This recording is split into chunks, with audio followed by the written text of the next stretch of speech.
Salut à tous et bienvenue sur la chaîne de ENG Consulting. ENG Consulting a été créé pour vous faciliter la vie dans vos échanges avec la Turquie. Donc, qu'on soit d'un pays africain, qu'on vive en Europe, aux États-Unis, au Canada, partout dans le monde et qu'on s'intéresse à la Turquie, ENG Consulting est fait pour vous. Nous sommes le meilleur consultant africain basé en Turquie pour servir les intérêts, c'est-à-dire les échanges entre l'Afrique et la Turquie. Aujourd'hui, dans cette vidéo, je vais vous parler de la manière dont vous devez vous comporter si vous vivez en Turquie pour échapper ou du moins pour passer inaperçu par ces différents contrôles de police d'immigration qui se trouvent un peu partout dans la ville. Vous savez, même quand on est réglo, ce qui est le cas pour nous par exemple, on n'a pas toujours envie de perdre du temps dans ces contrôles de police-là. Il y a une chose qui est certaine. L'apparence, c'est-à-dire que l'apparence physique que vous présentez compte beaucoup.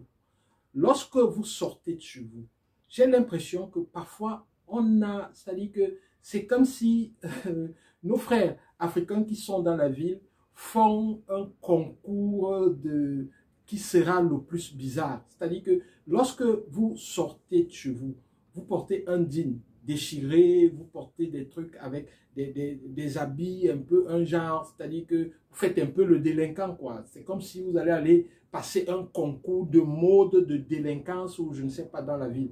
Lorsque la police vous voit, c'est clair qu'elle sera attirée et elle va avoir envie de vous contrôler. Je me suis retrouvé, par exemple, aujourd'hui, dans une situation, 2 fois, où je passais, il y avait également des Africains autour, mais ils ont été interpellés et ils ont été contrôlés.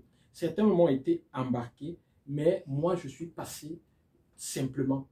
C'est pas parce que ces policiers, lorsqu'ils me voient, ça se lit sur mon visage que non, je suis le docteur Emmanuel, je n'ai pas de problème de résidence ou ceci ou cela. Non, l'apparence physique compte beaucoup. C'est le langage physique.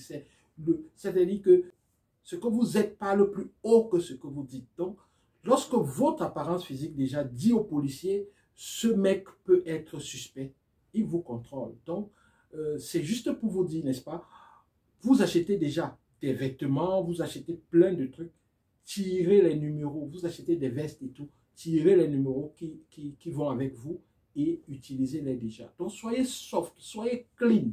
Lorsque vous allez vous rendre compte que si vous êtes clean, n'est-ce pas, passez déjà un message et même avec les partenaires turcs avec lesquels vous traitez, ils vont vous donner le respect que vous méritez d'ailleurs. Plus on vous respecte, plus on respecte l'Afrique, le continent, n'est-ce pas, qui vous a donné naissance, et plus nous serons tous respectés. Donc, il est important de garder le langage du respect. Le langage du respect, c'est d'abord ce langage du corps, c'est-à-dire la manière dont vous vous présentez au monde. C'est très important.